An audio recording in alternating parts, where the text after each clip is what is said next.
Bom, vamos Pastor lá. Luiz, Pode falar, Pastor pastor. Luiz, Pode falar. hoje eu vou ficar só escutando, tá? Eu tô fazendo Tranquilo, algumas coisas, mas tô ligado aqui, tá? tranquilo, Deus tranquilo. abençoe. Amém. Bom, vamos lá, né? Nós vamos falar de Apocalipse 7, mas antes de falar de Apocalipse 7, eu quero deixar aqui uma coisa, um versículo muito interessante, né? Como tudo que Deus fala é maravilhoso. Às vezes aí a gente está vendo as pessoas dizerem que Deus rejeitou os judeus e pegou a igreja no lugar dos judeus, né? Isso é uma bobagem muito grande. Então, antes, eu quero deixar o versículo 31 de Jeremias, aliás, o capítulo 31 e o versículo 37, só para a gente dar início aqui, né? Ele diz assim: Assim disse o Senhor, se puderem ser medidos os céus para cima e sondados os fundamentos da terra para baixo, também eu rejeitarei toda a semente de Israel, por tudo quanto fizeram, diz o Senhor. Um dos grandes perigos que nós temos com relação a estudo, a leitura da Bíblia, é tentar entender do jeito da gente, né? Eu sei que é difícil muitas vezes a gente estudar, buscar fundos históricos. Existem muitos livros e muitas teologias que foram criadas agora no século XX que particularmente eu, Luiz, rejeito. Jesus não falou, os apóstolos não falaram, os profetas não falaram, mas veio alguém aí, em pleno século XX ou XIX, falou, venderam milhões de livros, é aceito como doutrina, é aceito como coisa de Deus, sendo que muitas vezes fere a verdade do Evangelho, né? Mas que bom que nós temos aí o Apocalipse abrindo nossos olhos, e aqui nós estamos no capítulo 7. Eu vou ler alguns versículos, eu vou ler e já começar a explicação versículo por versículo, tá? Apocalipse 7:1 diz assim, vai do 1 ao 17. Então vi 4 anjos em pé nos 4 cantos da terra, impedindo os 4 ventos de soprarem na terra, no mar e em qualquer árvore. Bom, não vamos entender essas palavras como uma descrição do formato da terra, mas como uma garantia de que os 4 anjos vigiam todo mundo e nenhuma parte está fora do controle dele, né?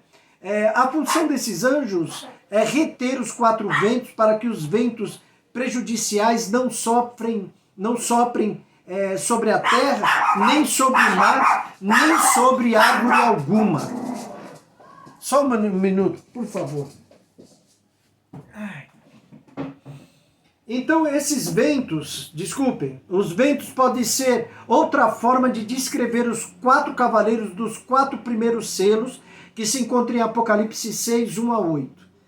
Pois em Zacarias os 4 cavalos são interpretados explicitamente como 4 ventos do céu. Então Zacarias ele associa os ventos ao céu, enfatizando a sujeição dessa natureza ao Deus dos céus, né? Desses eventos. João se refere a eles como ventos da terra, pois sua atividade destrutiva é associada à terra. Os ventos são um símbolo natural de destruição. Essa visão, então, ela nos leva a uma pergunta: que fim levaram os fiéis durante os acontecimentos terríveis lá do capítulo 6? Né? Mas antes da gente chegar lá, o presbítero, você pode ler para a gente aí Zacarias 6,5?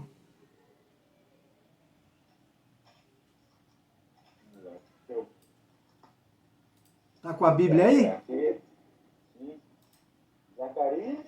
Zacarias 6:5. Pode ler? Pode.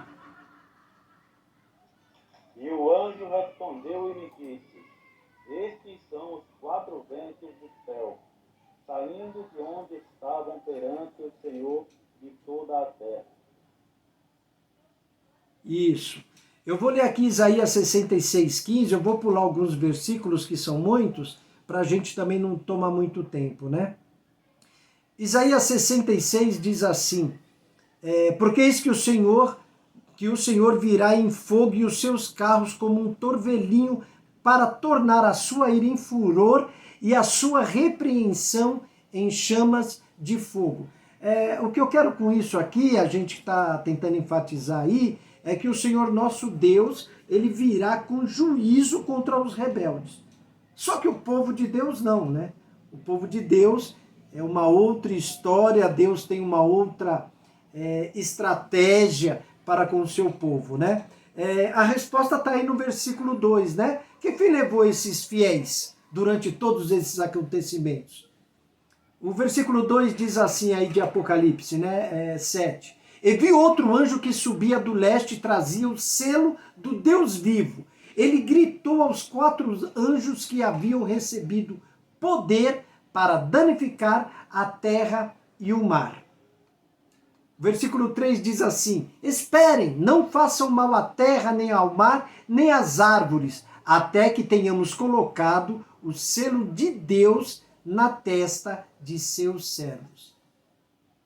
Então, a resposta é revelada na visão de outro anjo que subia do nascente do sol, ou seja, ele vem do leste, como lugar onde raia o dia, onde a luz aparece primeiro. O leste aí, nas escrituras, ele simboliza uma fonte de bênção.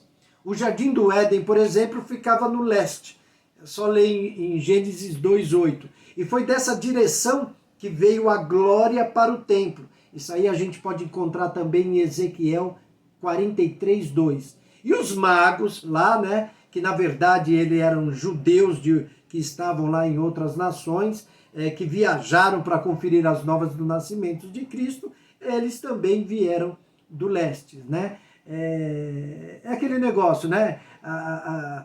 Alguns cristãos aí falam que eram os 3 magos. Não, eles nem eram 3 e nem eram reis, né? Tem esse problema. Mas tudo bem, nós não vamos entrar nessa questão agora.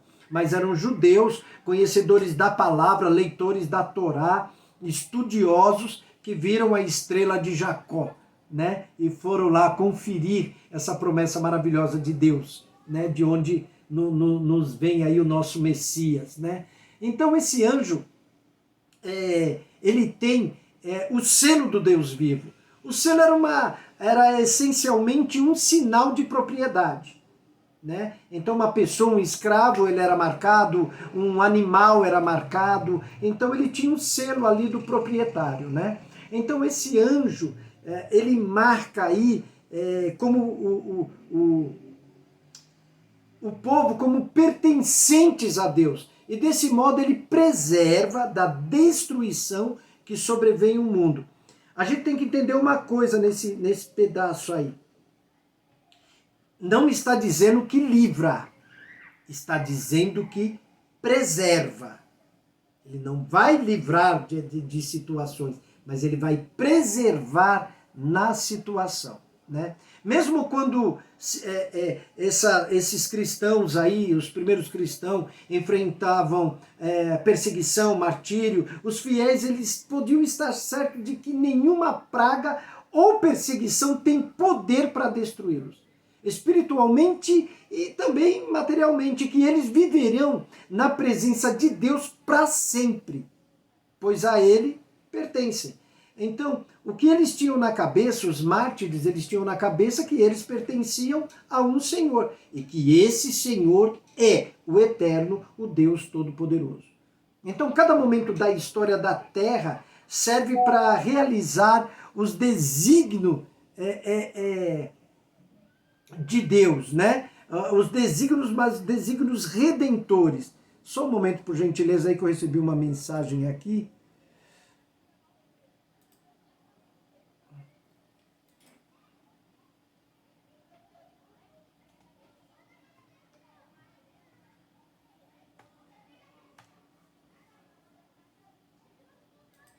Tem gente que não está conseguindo entrar, tem que ir tentando, né? Bom, os 4 ventos não podem soprar e dar razão à sua ira, como bem entende, mas apenas na medida em que cumpre os propósitos de Deus, né? Então nós temos que ter essa certeza aí. Esses ventos, o mal, o maligno que tenta nos atacar, nos afligir e que ataca também os demais seres humanos, com relação a nós, tudo eles podem fazer se Deus permitir. Existe um limite para que o mal haja.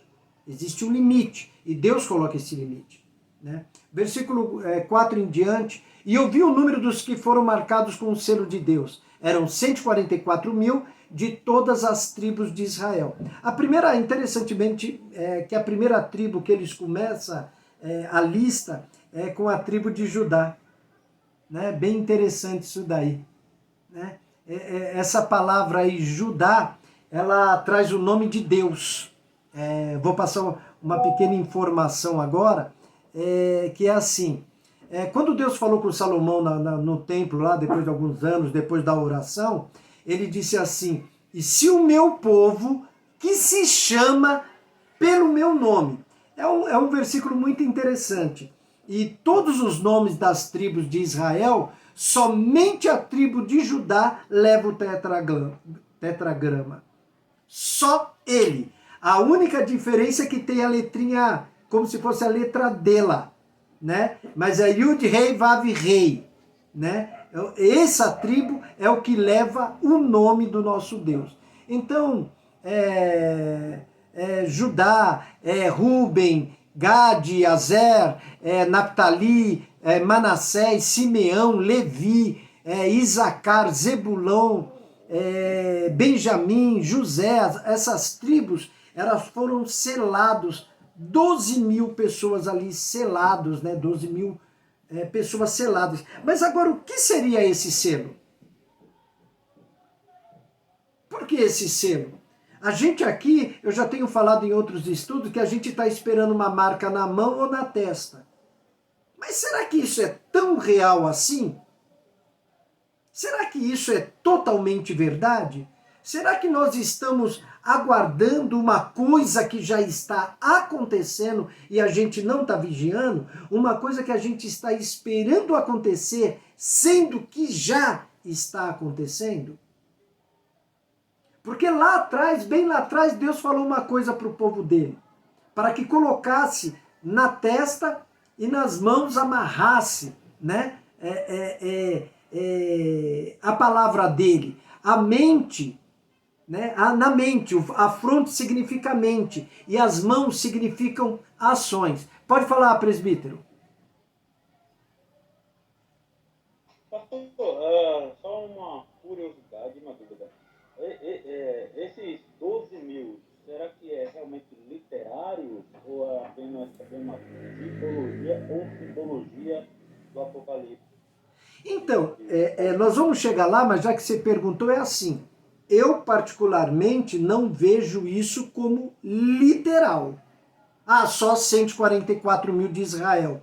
Não, né? A promessa que Deus tem para Israel, ela é algo tremendo, tremendo. Mas isso aí pode ser uma coisa mais abrangente, né? Muito mais abrangente, né? Do que nós podemos pensar, né? Nós vamos chegar lá. Então, assim, a única coisa que a gente não pode permitir é que o preconceito contra os judeus e chegar até a pensar que alguns acreditam que não serão os israelitas, né? A gente tem que lembrar o que eu já falei, né? Que todos os profetas eram judeus. Jesus era judeu. O escritor de Apocalipse, judeu. Todos os apóstolos, possivelmente menos Lucas, eram judeus. A própria salvação vem dos judeus, né? A igreja começou com quem? Com os judeus, né? Mas a gente não deve levar esses 144 mil só como isso, né? Não dá para levar isso ao pé da letra, tá bom? Mas nós vamos continuar o assunto depois. Depois disso vi uma imensa multidão, versículo 9, grande demais para ser contada, de todas as nações, tribos, povos, línguas, em pé diante do trono e diante do Cordeiro. Usavam vestes brancas, seguravam ramos de palmeiras. e gritavam com grande estrondo: a salvação vem de nosso Deus, que está assentado no trono e do Cordeiro. E todos os anjos estavam em pé ao redor do trono, dos anciãos e dos 4 seres vivos. Prostaram-se com o rosto em terra diante do trono e adoraram a Deus, cantando: Amém. Louvor e glória e sabedoria, gratidão e honra, força e poder pertence ao nosso Deus para todos sempre. Amém. Então um dos anciãos me perguntou: quem são esses vestidos de branco? De onde vieram? Eu lhe respondi: Senhor, tu sabes. E ele disse: são aqueles que vieram de grande tribulação. Lavaram e branquearam suas vestes no sangue do Cordeiro. Por isso estão diante do trono de Deus e dia e noite o servem em seu templo. E aquele que se senta no trono lhes dará abrigo. Nunca mais terão fome, nem sede, e o calor do sol nunca mais os queimará. Pois o Cordeiro que está no centro do trono será seu pastor. Ele os guiará às fontes de água viva, e Deus enxugará de seus olhos toda a lágrima. Então a grande multidão de todas as nações, tribos, povos e línguas, eles trajam-se, vestem de branco, né? Que é o símbolo da salvação. O branco também é a cor da vitória e as palmas são emblemas de triunfo. Os anjos identificam os presentes como os que vêm da grande tribulação e agora adoram no santuário de Deus. Né? Então Deus estenderá sobre eles o seu tabernáculo, ou seja, sua presença estará no meio deles, assim como foi em Êxodo 40, 34 a 38. Né? A gente pode encontrar isso lá. Nunca mais sofrerão tormentos. Eles desfrutarão a proteção suprema do próprio Deus vivo, que é o que nós vemos lá também no Salmo 91, né? Aquele que habita no esconderijo do Altíssimo. Então, a bondade de Deus para com aqueles que o seguem é enfatizada lá em 7,17, um versículo que fala da ternura e consolo, elementos raros aqui nesse livro de Apocalipse. Então, Apocalipse, esse capítulo, ele é o Salmo 23, né, do Apocalipse, né? São momentos de consolo, né? Mesmo porque existem momentos na vida da gente que se parece com um avião passando por uma tremenda turbulência. Por mais que tentemos, não conseguimos sentir nossos pés firmes no chão. Então temos a sensação de que estamos pendurados no ar, sem nada a sustentar a gente, sem algo a que a gente possa se agarrar, sem apoio e que nos sirva de socorro. Nessas horas, o Salmo 23 ele é um tremendo consolo para a gente. O Senhor é meu pastor e não me faltará. O que poucos sabem é que Apocalipse foi escrito para acalmar e não apavorar a alma da gente. Serve para lembrar de que antes mesmo da tempestade começar e durante todo o período de turbulência, a gente pode se assegurar de que nosso Pai é o piloto e por isso descansamos seguro. Afinal, mesmo que esse avião caia, os braços do Pai estarão prontos para nos acolher. Então não tem o que temer. Não tem. Mas caso o medo descontrolado insista em tomar conta do nosso coração, a gente deve descansar na verdade de Apocalipse 7 e dizer assim: meu Pai é o piloto, não temerei mal algum. Tá? Então Apocalipse ele é um álbum de fotos. A expressão mais usada aí por João do livro é então vi, e não então li ou ouvi. O autor ele apresenta as verdades de Deus através de cenas, imagens que Deus escolheu revelar. Essas fotos não estão necessariamente em ordem cronológica. Por exemplo, o que João viu lá em Apocalipse 7 não aparece ser sequência da ordem dos eventos do Apocalipse 6. O capítulo 6 terminou com a quebra do sexto selo.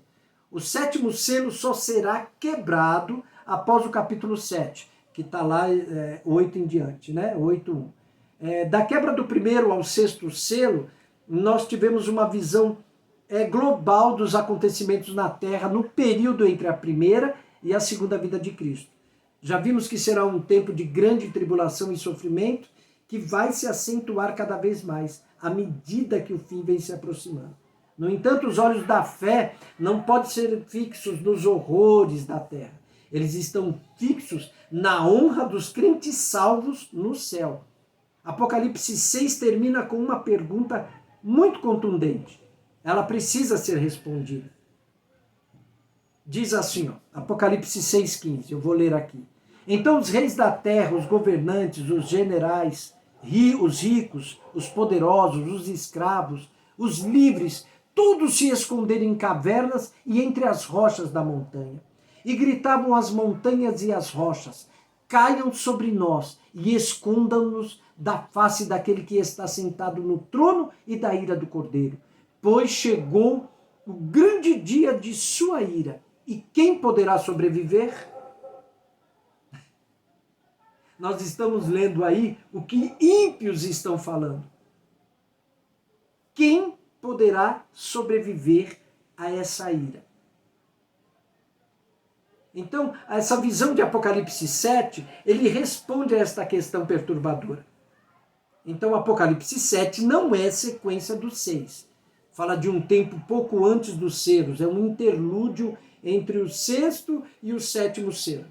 Né? O propósito aí é revelar que, apesar de todas as turbulências, os filhos de Deus estão seguros no braço do Pai.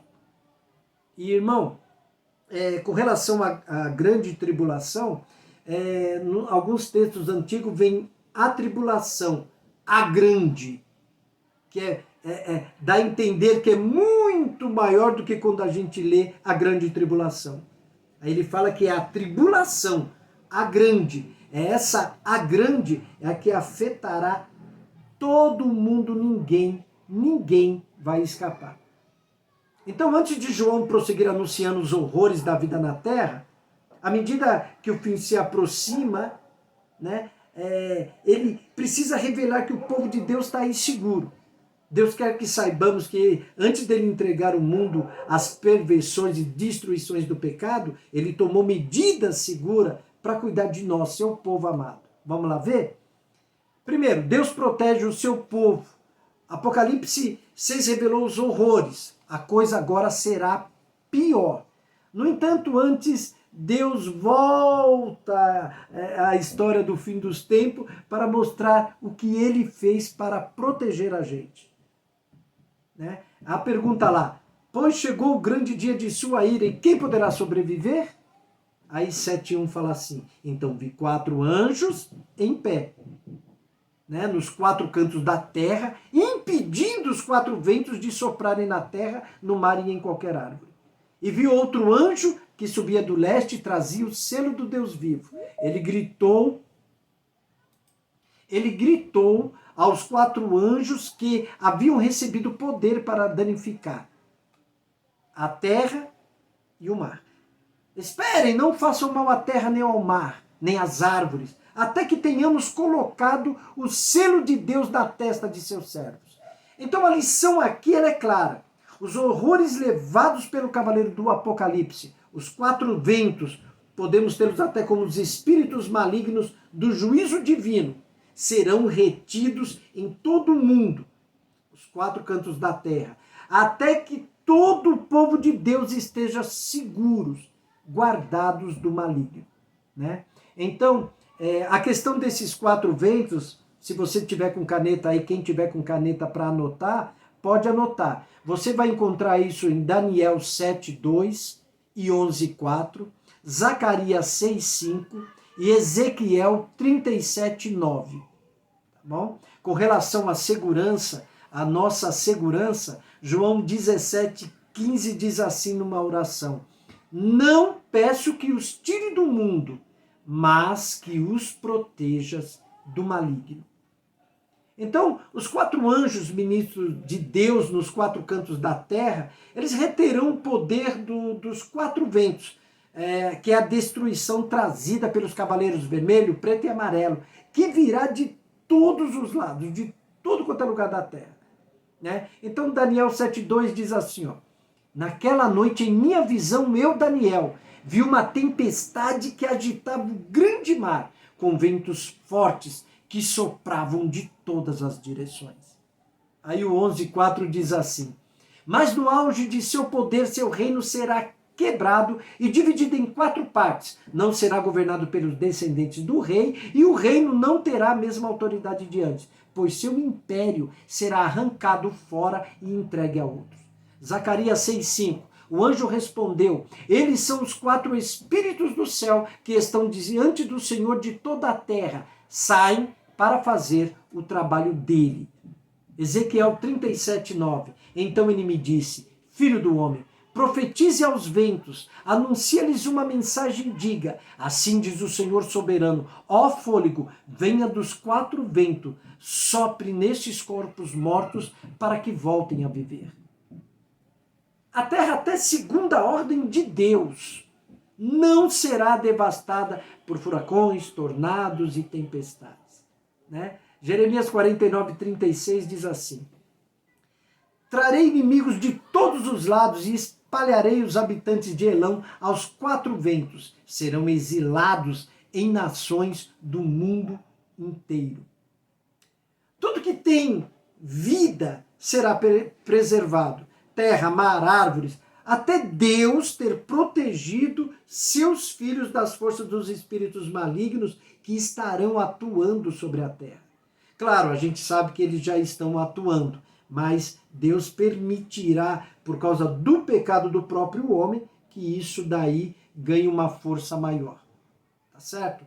Cada um dos filhos de Deus, em todas as épocas da história, não precisa se preocupar com as forças do mal. Deus vai proteger cada um dos seus a seu tempo. Afinal, o próprio Jesus orou por isso, por cada um de nós. Às vezes, a nossa agonia, a nossa aflição, é por não conhecermos as Escrituras. Que é o que Jesus vive falando. Errais por não conhecer as Escrituras, nem o poder de Deus.